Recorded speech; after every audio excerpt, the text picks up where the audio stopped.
बोलते हैं, नरेंद्र मोदी जी भ्रष्टाचार के खिलाफ बोलते हैं। हेमंत सोरेन जी को झूठे आरोप में जेल में डाल दिया, अरविंद केजरीवाल को झूठे आरोप में जेल में डाल दिया। भ्रष्टाचार के खिलाफ नरेंद्र मोदी जी बोलते हैं, भ्रष्टाचार के खिलाफ भाजपाई बोलते हैं, तो लगता है ओसामा बिन लादेन और डाकू गब्बर सिंह अहिंसा पे उपदेश दे रहा है। ओसामा बिन लादेन और डाकू गब्बर सिंह अहिंसा पे उपदेश दे रहा है। 2014 के बाद इस देश के अंदर एक मोदी वॉशिंग पाउडर निकला है, मोदी वॉशिंग पाउडर। वो चुटकियों में सारे दाग धुल देता है, चुटकियों में सारे दाग धुल देता है।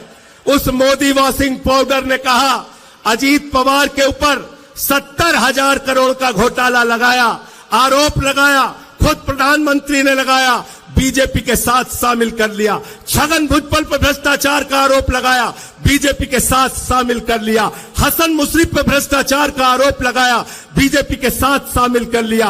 अशोक चौहान पर भ्रष्टाचार का आरोप लगाया, बीजेपी के साथ शामिल कर लिया। नारायण राणा पर भ्रष्टाचार का आरोप लगाया, बीजेपी के साथ शामिल कर लिया। मुकुल राय शुभेंदु अधिकारी पर भ्रष्टाचार का आरोप लगाया, बीजेपी के साथ शामिल कर लिया। हेमंत विश्व शर्मा पर भ्रष्टाचार का आरोप लगाया, बीजेपी के साथ शामिल कर लिया। बीजेपी का नारा है, जो जितना बड़ा भ्रष्टाचारी वो उतना बड़ा पदाधिकारी।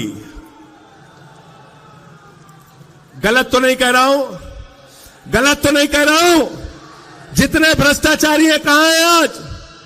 मोदी जी कहते हैं भ्रष्टाचारियों को नहीं छोड़ूंगा, ये मोदी की गारंटी है। मैंने कहा मोदी जी बिल्कुल आप ठीक कहते हैं, आप एक भी भ्रष्टाचारी को नहीं छोड़ेंगे, ये मोदी की गारंटी है। भ्रष्टाचारियों को नहीं छोड़ूंगा, इस बात की गारंटी है। पूरब से लेकर पश्चिम तक, उत्तर से लेकर दक्षिण तक सारे भ्रष्टाचारियों को बीजेपी में शामिल करूंगा, इस बात की गारंटी है।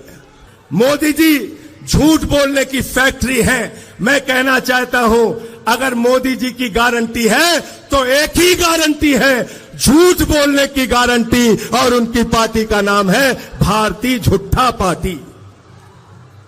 2 करोड़ रोजगार पे झूठ बोला आपसे, किसानों की आय दोगुना करने पे झूठ बोला आपसे, महंगाई खत्म करने पे झूठ बोला आपसे।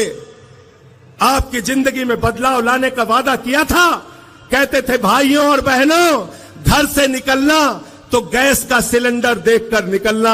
मैं संजय सिंह झारखंड के लोगों आपसे कहने के लिए आया हूं, जब अपना वोट देने के लिए जाना तो घर का सिलेंडर भी देख कर निकलना, और जो मोटरसाइकिल है जिसमें 120 रुपए लीटर पेट्रोल भरवाया है उसको भी देख के निकलना। सिंचाई के लिए जो टेबल इस्तेमाल करते हो जिसमें 100 रुपए का डीजल तुमने प्रति लीटर भरवाया है उसको भी देख के निकलना। अरे सरसों के तेल का डिब्बा भी लेकर निकलना जिसमें 250 रुपए लीटर तुमने सरसों का तेल खरीदा है। महंगाई आसमान पे पहुंचा दी, बेरोजगारी आसमान पे पहुंचा दी। आपसे कहते हैं, हिंदुस्तान के 82 करोड़ लोगों से कहते हैं 5 किलो राशन पे जिंदा रहो, 5 किलो राशन पे जिंदा रहो, और अपने दोस्त अडानी को पूरा हिंदुस्तान नीलाम कर रहे हैं।